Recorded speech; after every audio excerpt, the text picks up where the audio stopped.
Hoje eu vou falar, a primeira coisa, uma manifestação do ex-presidente Bolsonaro, participando do programa Pânico, da Jovem Pan. Hoje, ele disse uma frase que deu praticamente o título desta live. Ele disse: eu não estou morto, estou na UTI, mas não estou morto. Bem, claro, é a visão dele. Eu digo que, realmente, na política, muita gente que morreu ressuscitou. Gente que morreu, como o Getúlio, que depois de exercer um período como ditador, depois ele saiu, parecia que seria esquecido para sempre, voltou eleito pelo povo, e o enterro dele foi o maior volume de gente no enterro de alguém no Brasil, foi no enterro do Getúlio, parecia morto. Jânio parecia morto, ressuscitou. Estou dando alguns exemplos de tantas pessoas que aparentemente não tinham mais existência política, ressuscitaram. O Bolsonaro diz: eu estou na UTI, mas não estou morto. É evidente que pode ser que ele tenha aí uma esperança, ou uma falsa esperança, de que as coisas mudem. O fato é que, do ponto de vista, sob o aspecto da receptividade popular, o que acabaram fazendo com esta perseguição ao Bolsonaro foi provocar exatamente o contrário do que queriam. Queriam matá-lo e acabaram dando a ele mais receptividade popular. Hoje ele participou do programa Pânico e 1.400.000 pessoas, até agora há pouco, já tinham se ligado na manifestação dele no programa Pânico do Jovem Pan. Então, ele vai para qualquer lugar, as ruas, os lugares públicos, os aeroportos lotam. O que é isto? Isto é o que acontece, e o brasileiro é sensível, e não tem nada a ver com bolsonarismo, nem com bolsonarista, deixando bem claro. É que quando você persegue uma pessoa durante muito tempo, já começando com aquela tentativa de homicídio, aquele milagre daquela facada, que era para tirá-lo de circulação já ali.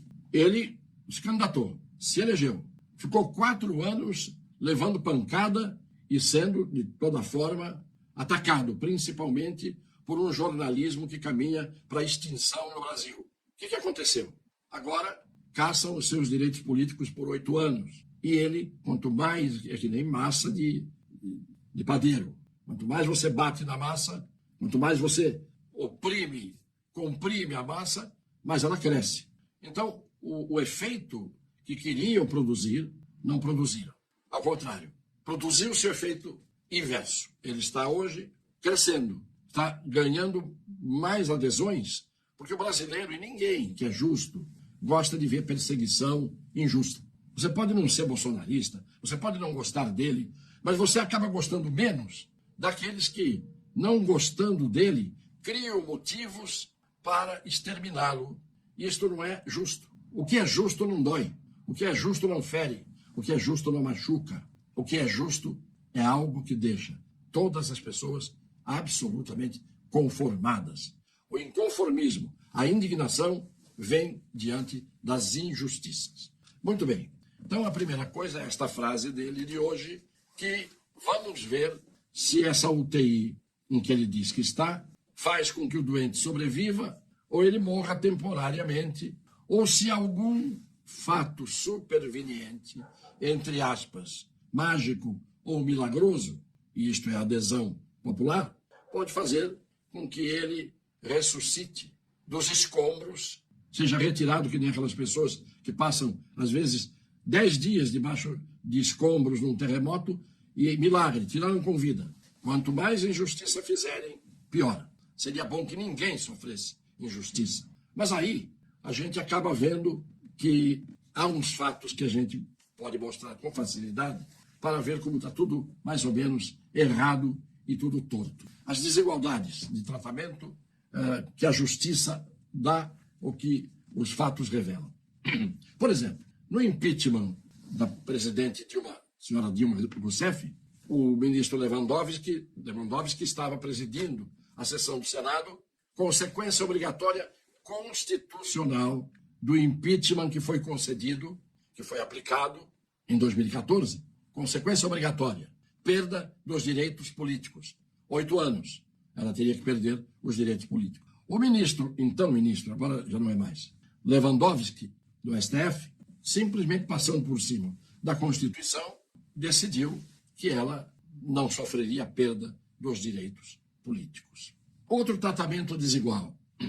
O ministro Gilmar Mendes falou que poderia facilmente caracterizar fraude eleitoral a frase que foi dita na época da candidatura da ministra Dilma, na altura ministra Dilma: nós fazemos o diabo numa eleição.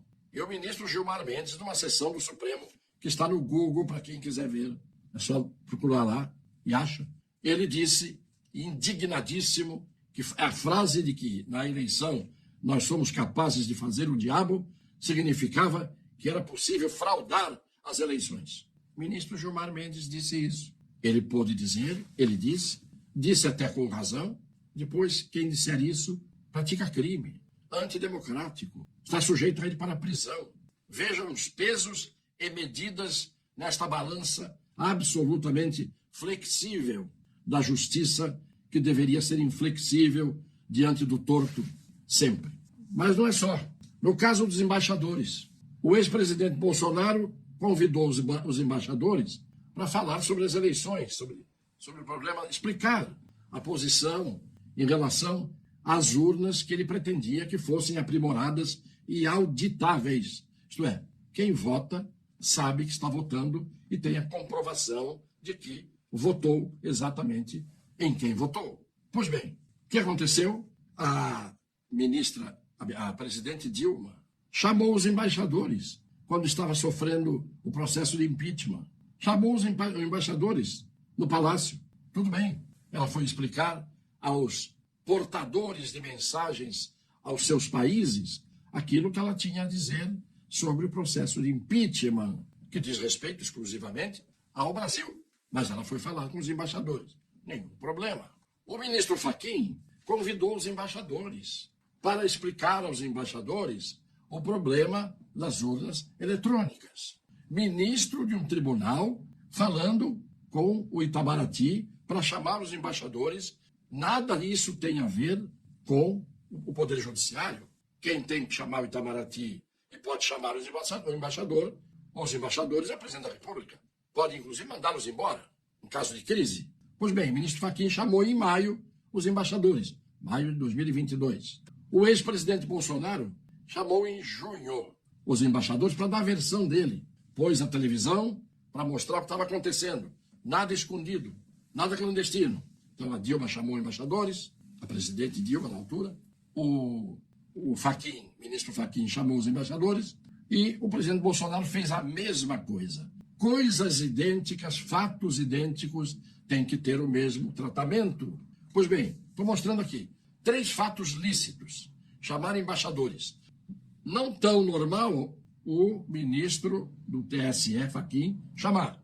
Já seria normal a presidente Dilma chamar e o presidente Bolsonaro chamar, para explicar o que tinha que explicar, principalmente porque o ministro Fachin tinha chamado os embaixadores antes dele, presidente Bolsonaro.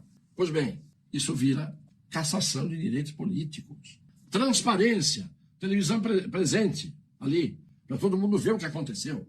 Abuso de poder político, usando o Palácio da Alvorada para fazer isso. Meu Deus. O inquilino, e é isso, por isso que eu vou dar aqui as aulas de direito, para todo mundo que quiser, que a gente vai explicar tanta coisa, que vai ajudar tanta gente. O inquilino não é dono do imóvel, mas nem o proprietário do imóvel pode entrar sem ordem do inquilino no apartamento dele, proprietário. Porque quando ele alugou, a posse, que é diferente da propriedade, é do inquilino. E ninguém pode entrar sob pena de estar invadindo o domicílio de alguém. Ora, o Palácio da Alvorada é um prédio público, mas naquele instante ele é a residência oficial de uma família, o presidente, a mulher dele, a filha. Residência oficial é como se ele fosse ali o inquilino. Então, ali dentro é a casa dele. Ele não está usando o Palácio da Alvorada como algo público. Ali é onde ele está morando. Enquanto ele é presidente, é ali que é a casa dele. E ele pode chamar a casa dele quem ele quiser. Isto não é abuso de poder político, coisa nenhuma. A casa dele não é a casa da Maria Joana. A casa do inquilino não é a casa do proprietário. enquanto o inquilino for o locatário? Então é isso que precisa ser entendido por esses estúpidos da imprensa, que ou fingem que não entendem, ou não entendem mesmo, o que é pior. Aliás, eu não sei o que é pior. Muito bem, não fica só nisso. Em 1982, o senhor Carlos Lupe, que era do partido do Leonel Brizola, que foi eleito governador da Guanabara, quase que fraudado nas eleições, pôs a boca no trombone, criou-se uma situação, ele tinha chegado recentemente do exílio, a imprensa ficou do lado, todo mundo encolheu e ele acabou escapando da fraude da Proconsult, que estava esquematizada com determinados grupos. Pois bem, o que eles fizeram? Disseram que tinha havido fraude nas eleições, ainda não eram as urnas. Mais tarde, o senhor Carlos Lupe, presidente do PDT, que era o partido do Leonel Brizola, o que ele faz? Faz o seguinte pronunciamento, que nós vamos tentar mostrar aqui de uma forma mais ou menos precária. Quem é o Carlos Lupe, antes de eu mostrar? É o presidente do PDT até hoje, que fez a representação contra o presidente Bolsonaro, porque o Bolsonaro queria mais garantia de segurança nas urnas eletrônicas. Portanto, algo normal, você tem o direito de duvidar das coisas. Não é? Olha o que o Carlos Lupe dizia. O PDT, através do nosso líder Leonel Brizola, fomos quem primeiro falou isso e temos coragem de claramente dizer a todo o povo brasileiro: sem a impressão do voto não há possibilidade de recontagem. Sem recontagem, a fraude impera.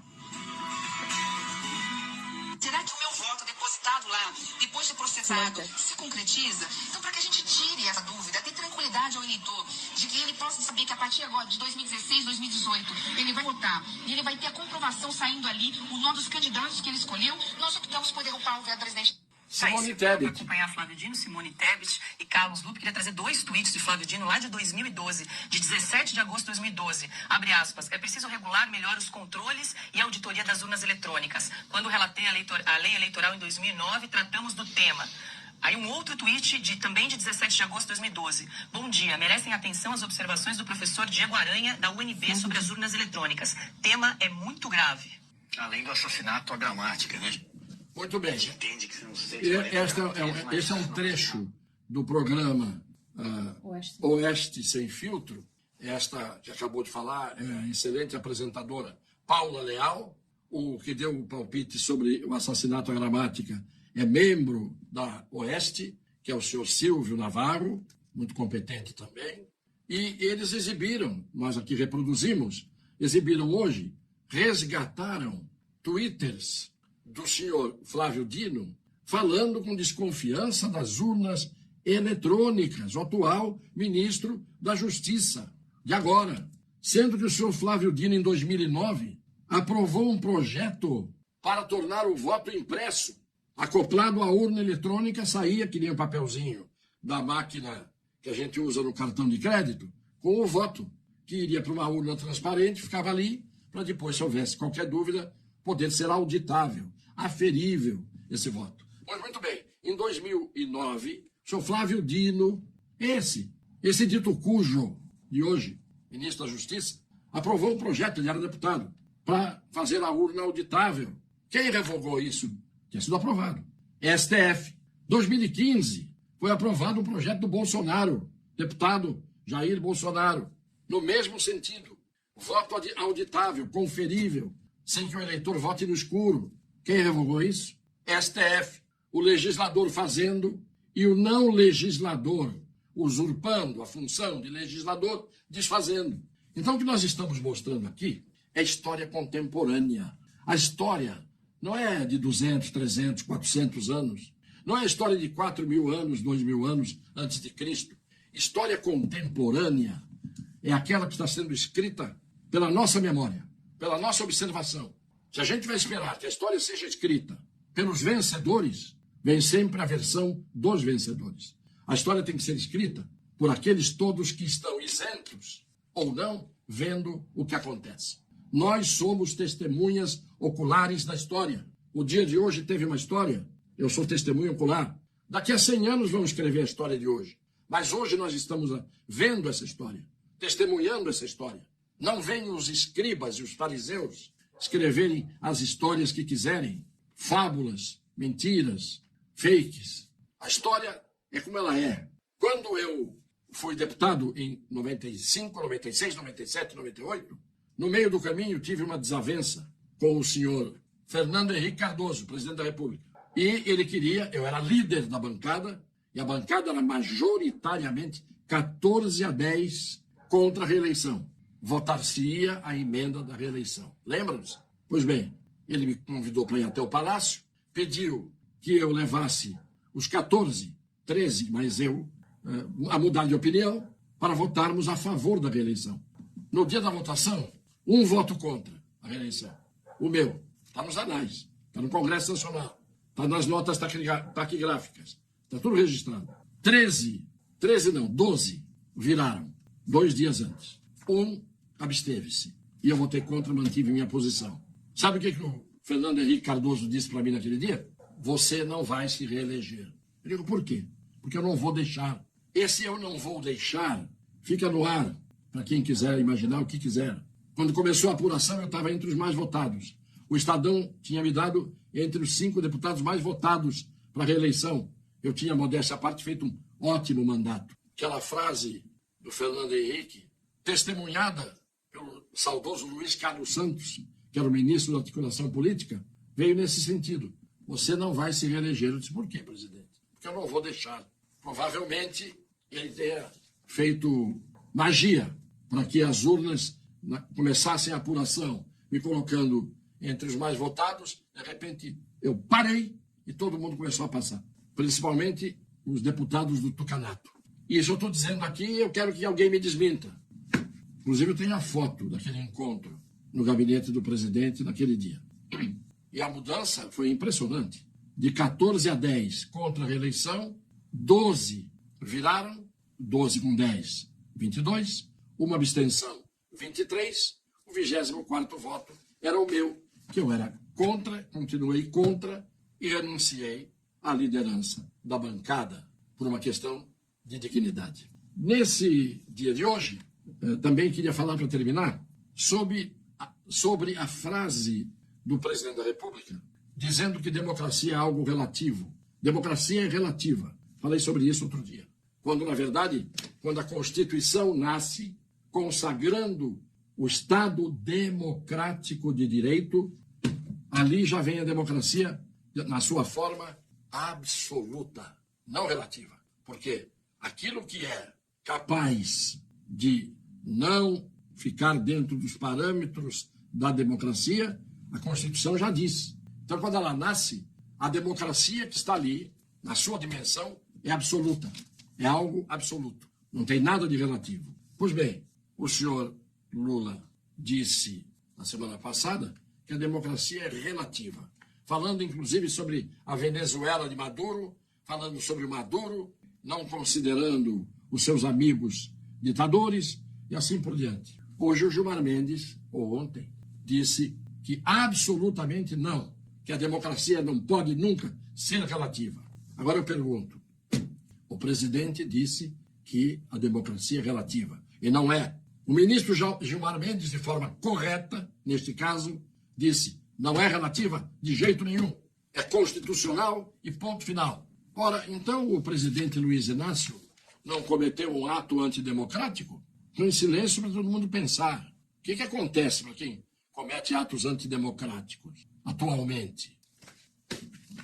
Na hora em que o ministro Gilmar diz com todas as letras, e corretamente, a democracia não é relativa a coisa nenhuma, e não é, o senhor Luiz Inácio da Silva, além de fazer apologia dos tiranos que são seus companheiros, vem dizer que a democracia é relativa. A critério de quem essa relatividade?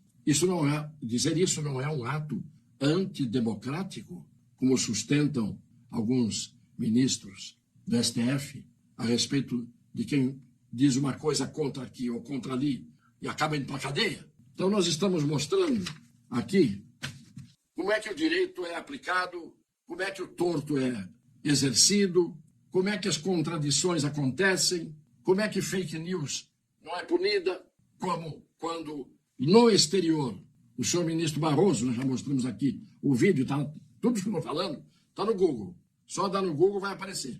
Ele lá em Nova York, no exterior, se não me engano, foi em Nova York, ou Boston, não me lembro bem. Ele dizendo que queria se voltar ao voto de papel no Brasil. E um dos que queria o voto impresso ligado à urna eletrônica era o ministro Flávio Dino hoje, que persegue os que pensam como ele pensava, e talvez ainda pense, que convém a ele hoje dizer que não pensa igual, ou esqueceu o que pensou. Então eu sempre digo aqui que para mim é sagrado, quando eu falo, para muitas pessoas, como é aqui, é sagrado eu dizer as coisas de acordo com a Constituição, as leis, o direito e com um argumento lógico. Isso é a maior forma de respeito que a gente pode ter pelas pessoas que nos ouvem. Portanto, tudo isso foi mostrado. Eu termino apenas com a frase do senhor Silvio Navarro, que é na Revista Oeste, e ele disse: como é que as pessoas podem deitar a cabeça no travesseiro, fazendo todas essas coisas, dizendo o que dizem, acusando alguém de ter feito algo que ele fez ou faz, e assim por diante. Só quero dizer, não tenho o prazer e a honra de conhecer o senhor Silvio Navarro, que travesseiro não dá consciência a ninguém. Porque a gente diz, como é que pode deitar a cabeça no travesseiro e a consciência? Quem tem consciência estando de pé, tem consciência estando com a cabeça deitada na guilhotina. Não é o travesseiro que dá consciência a ninguém. O travesseiro, até mesmo em quem tem consciência bem limpa, às vezes dá umas dores na coluna cervical, dependendo do jeito que a gente deita. Bem, mandem os comentários, compartilhem, deem o joinha, deem a cidade em que moram e manifestem-se a respeito do interesse nestas aulas que nós vamos dar de direito para leigos e para formados em direito, porque será coisa muito útil. E é preciso que cada vez mais a gente conheça o direito para poder identificar o torto que anda em vigência por aí. Um beijo no coração das pessoas de boa fé.